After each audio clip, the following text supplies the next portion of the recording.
Assalamualaikum. Hello, assalamualaikum warahmatullah.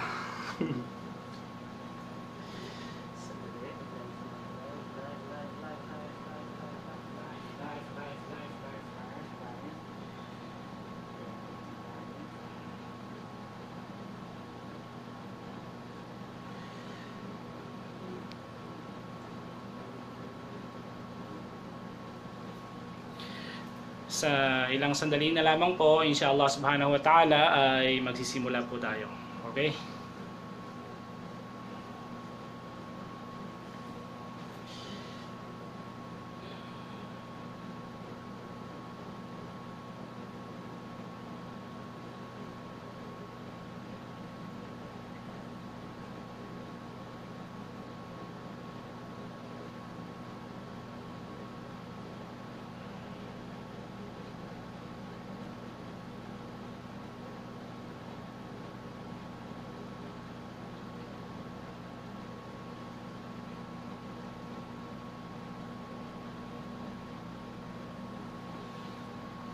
Magandang gabi po sa inyong lahat.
Hello po sa inyong lahat. Bigyan po ninyo ako ng ilang minuto. Okay? Inshallah po, magsisimula po tayo pagkaraan ng ilang sandali. Maraming salamat. Standby po muna. Okay? Standby. Sandali lang po.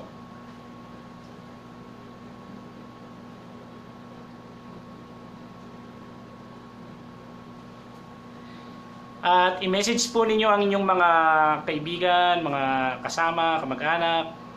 Okay? Habang hinihintay po natin ang ating maiksing palatuntunan sa loob ng 30 minuto.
Maraming salamat po sa paghihintay.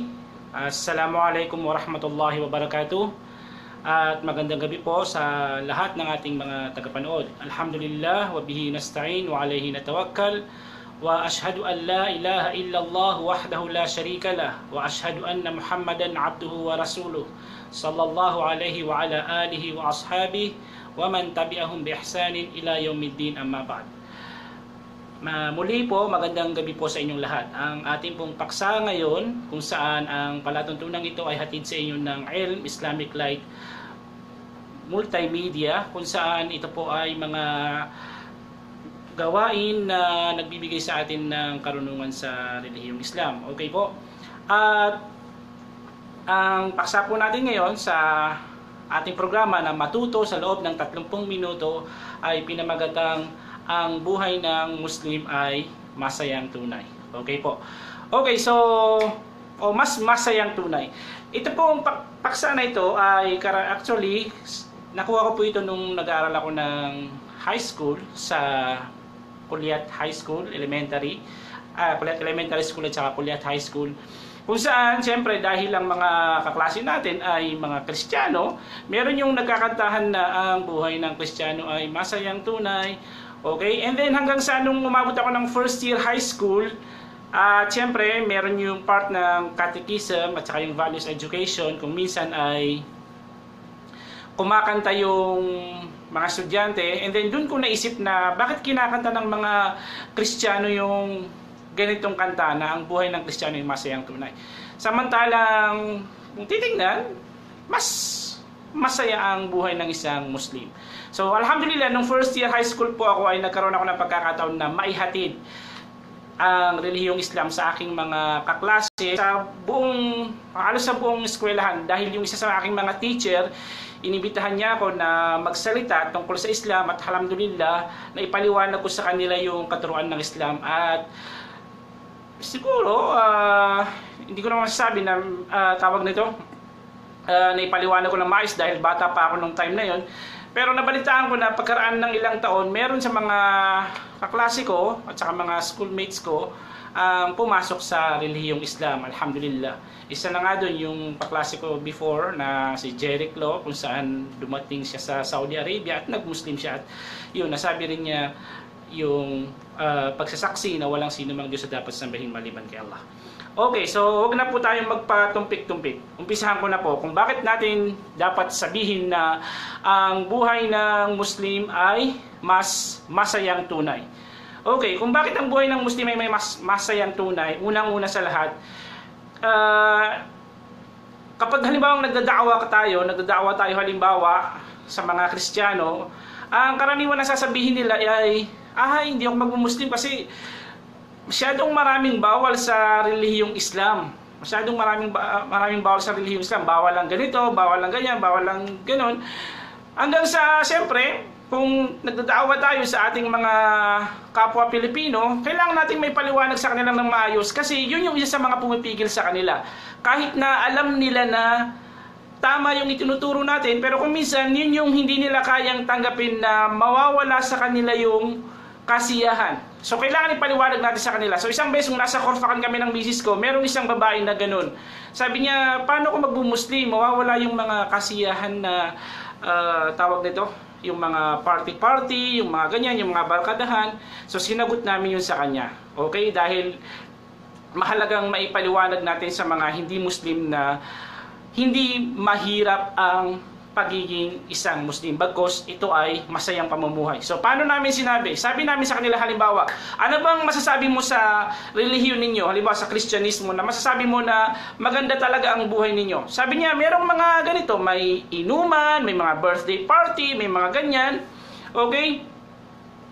So, hi muna kay salam muna kay Abu Mu'min, okay? Bago ko salam muna kay Abu Mu'min. Sabi niya, nandun siya sa Blue Mosque sa Taguig, mashallah.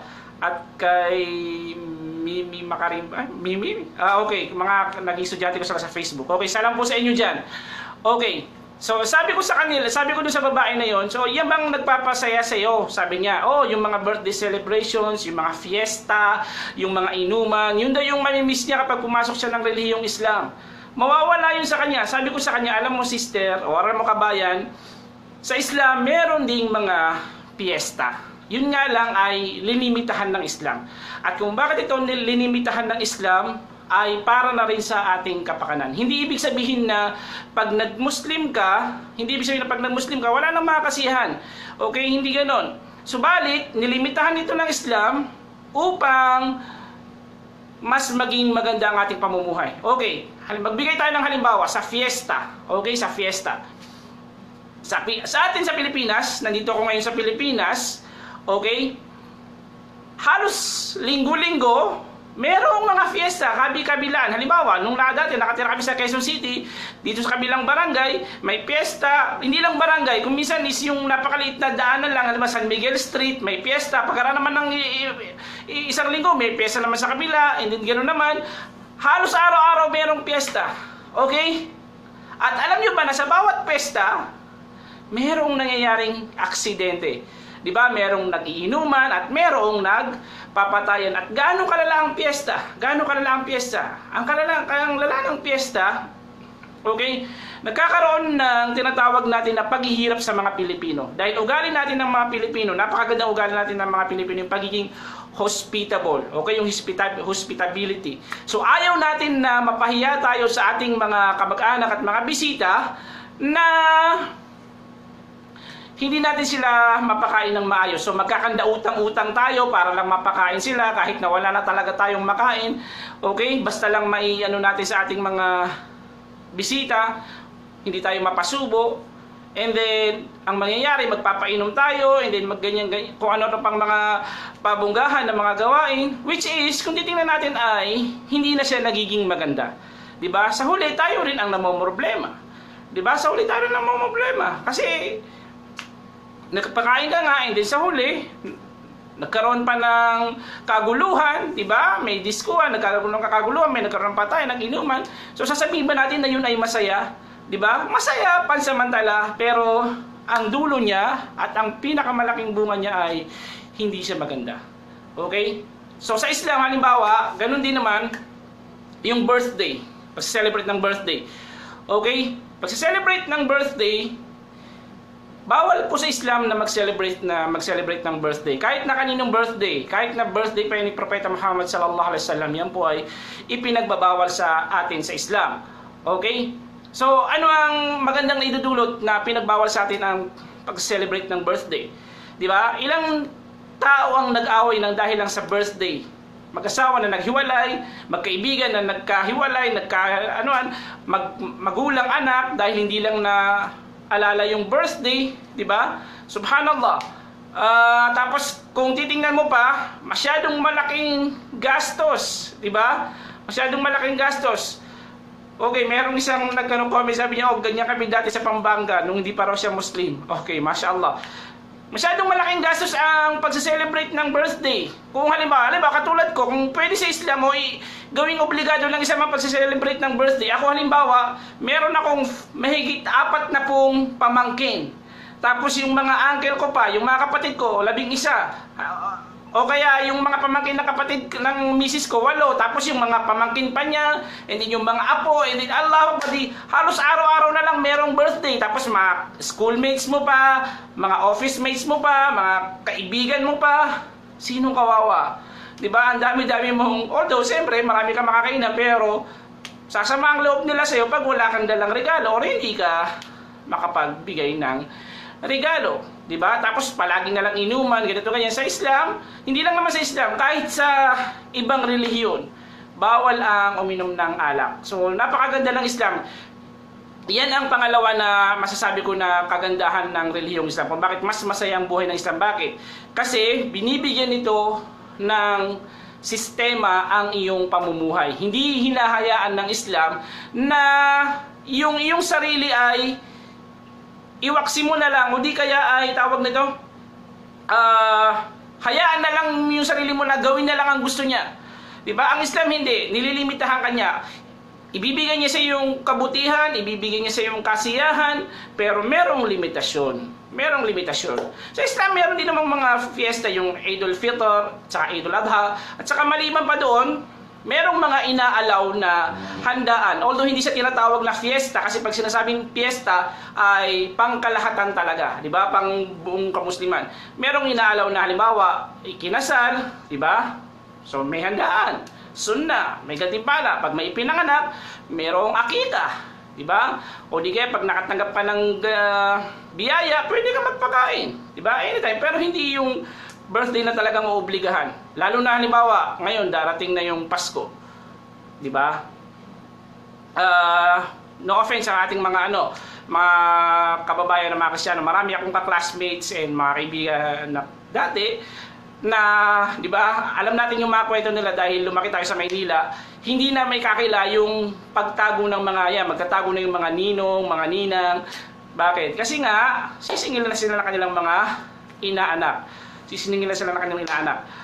So, yun, doon natin nakikita yung mga disadvantage niya. Gastos dito, gastos doon, problema dito, problema doon, baong ka pa sa utang, tapos kung ano-ano pang mga gastos na kailangan gastusan. So, dapat limitahan natin yung pagkagastos. Okay? So, bago natin ipagpatuloy, waalaikumsalam kay Mahdi Makalipot Barakur Kamar from Riyadh, KSA.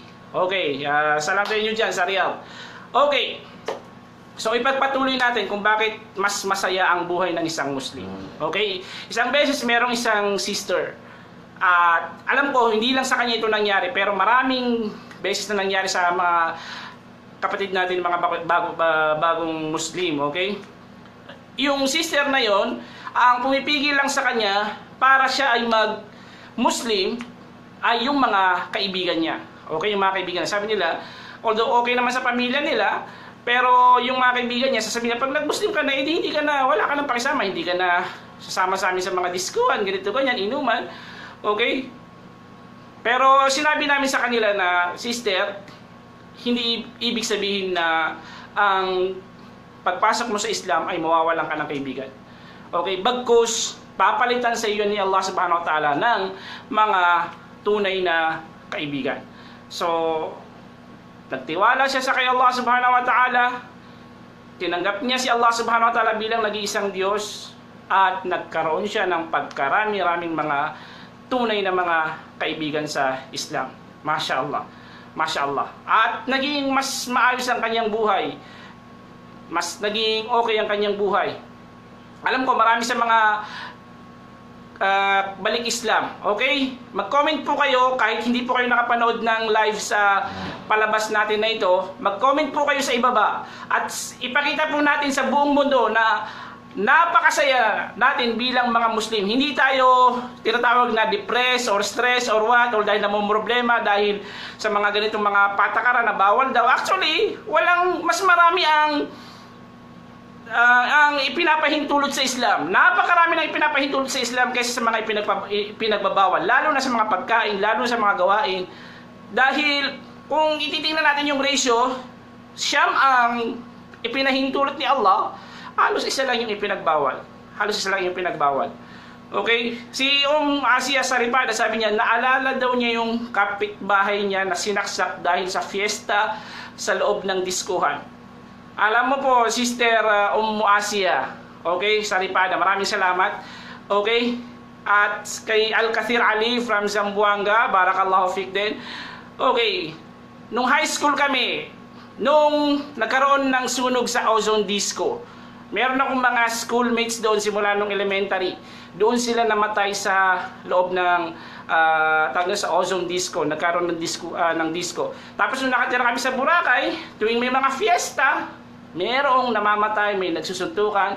Ganon din, nung nakatira kami sa Quezon City, meron din yung pag may mga fiesta, meron talagang nagiinuman, and then alam mo na, may nagaganap na mga himala ng babae, lalaki, mga magkakasintahan. Normal na yan, hindi lang yan nangyayari sa sinihan or sa palabas, di ba? Totoong nangyayari yan. Yung mga ganyan na mga milagro, may nabubuntis, di ba? Tapos may mga nag-aaway, ganito, ganyan. So, mas masaya ang buhay ng isang Muslim. Okay, bakit mas masaya ang buhay ng isang Muslim? Siguro ito ang pinakamahalaga sa lahat. Although hindi ito yung pinakahuli, okay? Dahil ang relihiyong Islam lang talaga ang nagtuturo ng ating layunin dito sa buong mundo. Tanungin mo ang sino mang Muslim, sasabihin nila, bakit ka nilikha ni Allah? Bakit ka nilikha ni Allah? Ang sasabihin nila sa iyo, nilikha ako ni Allah para sambahin lamang siya. Napakalinaw sa isang Muslim ang kanyang layunin dito sa mundo. Itanong mo yan sa ibang mga relihiyon, iba-ibang isasagot nila. Maraming beses na kami nagawa ng survey. Itanong mo sa ganito, kahit na magkakaparehas ng relihiyon, isa lang relihiyon, bakit ka nandito? Siguro dahil ginamit ako ng Panginoon para magpasaya ng tao, makapagpatawa. Meron naman yung iba, dahil ang kanyang larangan ay pagpipinta, sasabihin niya na ito yung kakayahan na binigay sa akin ng Diyos, marahil ito yung aking purpose dito sa mundo. So iba-iba yung kanilang sinasabi na layunin sa mundo, which is tayo sa Islam, napakалinaw kung sino rin yung naglikha sa atin. Napakalinaw din kung sino ang ating sinasamba. Napakalinaw ng paraan ng ating mga pagsamba. Ito ay binanggit sa Quran at saka sa Hadith, kung saan sa ibang relihiyon, tanungin din natin sila, hindi tayo magbabanggit ng relihiyon, ng specific na relihiyon, okay? Pero tanungin mo sila kung anong pangalan ng tunay na Diyos. Hirap na hirap silang sumagot. Kahit na yung magkakaparehas ang relihiyon, hindi nila kayang sagutin kung ano yung tunay na pangalan ng Diyos. Tayo sa Islam, Allahu Akbar. Allahu Akbar, napakalinaw. Kung sino ang sinasamba natin, yun ay si Allah subhanahu wa ta'ala na siyang naglikha ng lahat.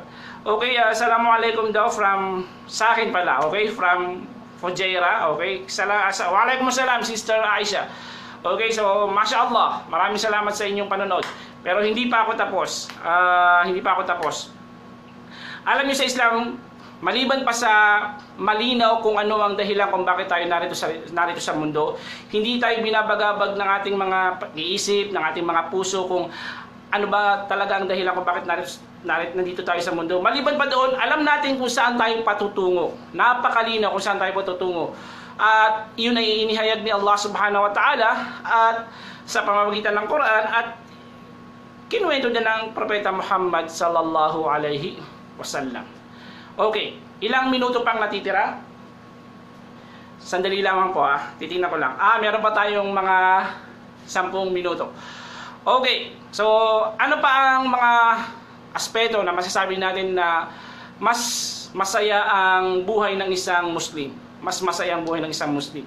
Okay, ang Islam nagsasabi sa atin na anuman ang iyong kalagayan, sabi ng Rasulullah sallallahu alaihi wasallam, sabi niya, ajaban li amril mu'min, nakapagtataka, nakabibighani ang kalagayan ng isang mananampalataya. Ajaban li amril mu'min, inna amrahu kullahu lahu khair. Lahat ng kanyang gawain, lahat ay makakapagpabuti sa kanya. Lahat ay maganda para sa kanya. Kullahu lahu khair. Walay shahada illa lil mu'min. At hindi mo yan matatagpuan maliban lamang sa isang mananampalataya. Sabi ng propeta, inasabahu sarra syakara fakana khairan lahu, wa inasabahu darra sabara fakana khairan lahu. Kung dumating sa isang mananampalataya ang kabutihan at pagpasalamat siya kay Allah, yun ay magiging mabuti para sa kanya. Gagantimpalaan siya doon ni Allah subhanahu wa ta'ala. At kung kung dumating sa kanya ang pagsubok at na siya ay nagtimpi, ay gagantimpalaan din siya doon ni Allah subhanahu wa ta'ala. Allahu Akbar. So kung mayroon tayong mga pagsubok na pinagdaraanan, manalig tayo kay Allah subhanahu wa ta'ala at magiging mabuti para sa atin yan. Fa inna ma'al usri yusra, inna ma'al usri yusra. Katotohanan, sabi ni Allah na pagkatapos ng pagsubok ay kaginhawaan, at 2 beses pang inulit ni Allah subhanahu wa ta'ala yung bagay na yun. Allahu Akbar. Okay, pagkatapos niyan, Ustad, iwan mo na yung Burberry mo. Ano pong ibig sabihin dyan na Brother Al-Kathir Ali? Okay, hindi ko magets. Pero okay yan, Masya Allah. Okay, so ang Islam nagtuturo sa atin na anuman ang ating sitwasyon, manalig tayo sa Diyos at yun ay mabuti para sa atin. Walang masama para sa atin dito sa mundo. Okay? Lalo, higit sa lahat, ito ang isa sa pinakamaganda kung bakit mas masayang buhay ng isang Muslim, dahil yung pangako sa atin ni Allah subhanahu wa ta'ala. Inna Allah la yukhliful mi'ad. At si Allah subhanahu wa ta'ala, kailanman ay hindi siya sumisira ng kanyang pangako. Ano yon? Ang pangako niya para sa mga Muslim na nagpakabuti, na sila ay manahan sa paraiso ng walang hanggan. Allahu Akbar. So masasabi ko na hindi lang mas masayang buhay ang meron sa ating mga Muslim, kundi pinakamasaya. At ang buhay rito buhay doon sa kabilang buhay sa paraiso ay yun yung buhay na wala kang mararamdamang problema ni katiting. At yun yung buhay na walang hanggan, na ano man ang naisin mo ay ibibigay sa ni Allah. Puros kasiyahan, walang problema. Allahu Akbar. Allahu Akbar. Mga kapatid sa Islam at sa mga manonood na hindi natin kasapi sa relihiyong Islam, ay ang masasabi ko lamang po sa inyo ay lalo na doon pala sa mga hindi pa Muslim. Okay? Tuklasin po ninyo ang Islam. Tuklasin po ninyo ang Islam. Kung ano ang mga itinuturo ng Islam, kung paano ang isang isang mabuting Muslim ay mamuhay. Kung sinasabi natin na mahirap daw ang pamumuhay ng isang Muslim dahil maraming bawal, hindi po. Okay, magbigay tayo ng halimbawa. Sinasabi nila na maraming bawal daw sa Islam. Sabihin natin hindi, mas marami ang tama. At saka yung tama o yung pinapahintulot, yun ang mas marami. Okay, yung pinapahintulot. Okay. Sabi nila, may mga nagsabi, sa Islam bawal ang boyfriend, girlfriend. Ang hirap, ang sama, sabi nila, ganito, ganyan. Okay, yes, tama na bawal sa Islam ang boyfriend, girlfriend. Pero tingnan niyo naman, ano ang naging resulta ng ibang mga tao na ipinapahintulot nila sa kanilang mga sarili ang boyfriend, girlfriend. Tingnan niyo ang community, ang Western countries, ang daming illegitimate child, premarital sex, nagkalat, prostitution, anak dito, anak doon, di ba? Bata pa lang, nabuntis na, at hindi may kakaila ng mga tao sa buong mundo na tayong mga Muslim pa rin ang nananatiling konserbatibo.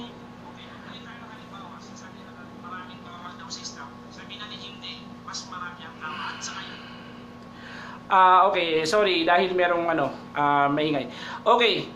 Alam ng buong mundo na tayo pa ring mga Muslim ang may pinaka matibay na institusyon ng pagpapamilya.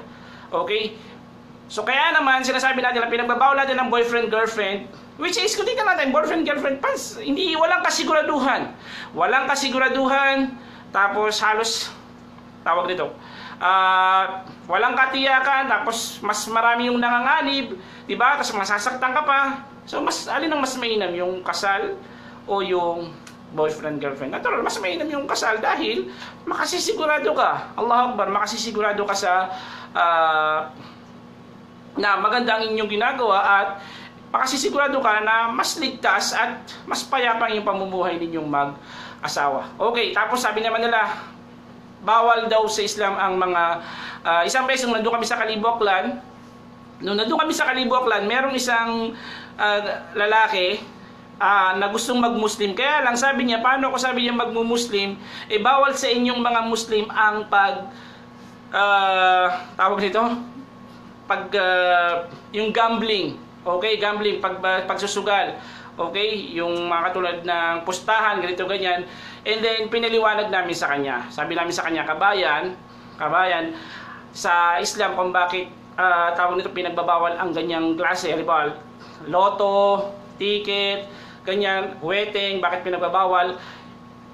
Ano ba ang makukuha natin dyan? Kung titingnan natin, sa 100 o 1,000 o 10,000 na tao na tumataya dyan, ilan lang ang nananalo? Isa. So isa yung kumikita, yung mahigit 10,000 or what, o libo-libo ay naghihirap. So sasabihin ba natin na maganda yon?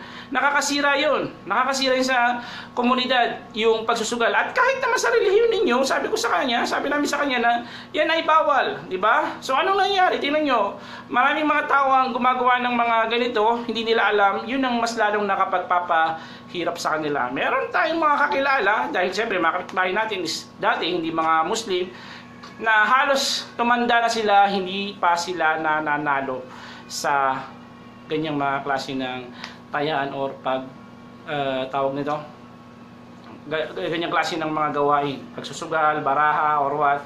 So napakaganda talaga ng relihiyong Islam. At ang Islam nagtuturo sa atin ng contentment, pagiging kontento sa lahat ng bagay kahit na ano ang mangyari sa iyo, di ba? manalig tayo kay Allah subhanahu wa ta'ala. At nagtuturo din sa atin ng Islam ng pagtutulungan sa kapwa. Okay, ang Islam, mahina po ang aking internet, pagpasensyahan nyo na, pero tawag nito, ito na yung pinakalas inshallah subhanahu wa ta'ala. Walang relihiyon sa Islam na talagang nagtuturo ng kapayapaan. Sa pangalan pa lang, alam natin ang Islam galing sa word na SLM o silm, pagsuko, pagtalima sa kautusan ng Diyos.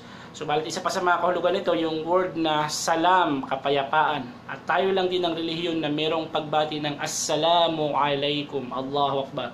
Sumayo nawa ang kapayapaan. At yan ay alam ng mga hindi Muslim yung katuruan natin na ganyan. MashaAllah. So pagpasensyahan nyo na po, napakaiksi ng ating oras. At pagpasensyahan nyo na dahil mabilis ako magsalita.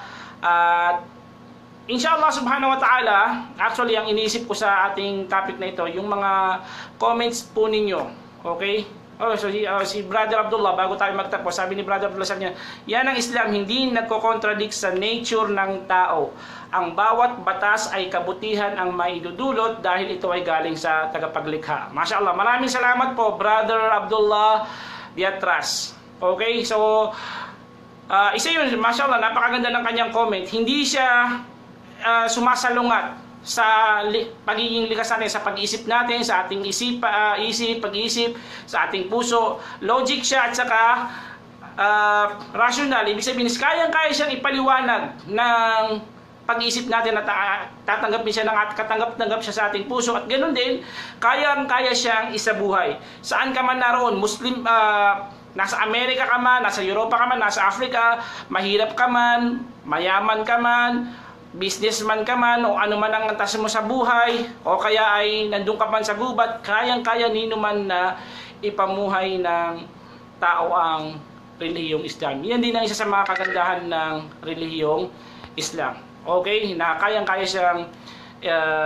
isabuhay nino man. Mashallah, katanggap-tanggap siya sa puso at katanggap-tanggap din siya sa isipan. So, maraming salamat po sa inyong mga comments at sa inyong pagsubaybay, at sa ating pong mga kapatid na Balik Islam, lalo po sa inyo, ay mag-comment po kayo dito at patunayan po natin sa ating mga kababayan, okay, or mga kamag-anak ninyo na mas masaya ang buhay ng isang Muslim. At ako rin po, dahil meron akong mga friends sa aking isang Facebook account, inshallah, ipopost ko po ito at makikita nila, mababasa nila, inshallah subhanahu wa ta'ala, na tayo bilang mga Muslim ay mas masaya ang ating buhay. At ang ating pagiging masaya, hindi siya pansamantala, kundi pangmatagalan. Merong forever. So, assalamualaikum warahmatullahi wabarakatuh. Syukran po sa inyong lahat. Maraming salamat. Sa lahat ng mga nanood, okay, batiin ko lang yung mga brothers dyan, okay, sa Ilm Da'wah Team, at saka yung tawag nito, sa mga kamag-anak ko sa Marawi City at mga estudyante. Okay? Siyempre sa pamilya ko na nandito lang sa tabi. Assalamualaikum muli at mahal ko po kayong lahat. Assalamualaikum. Syukran. Bye bye.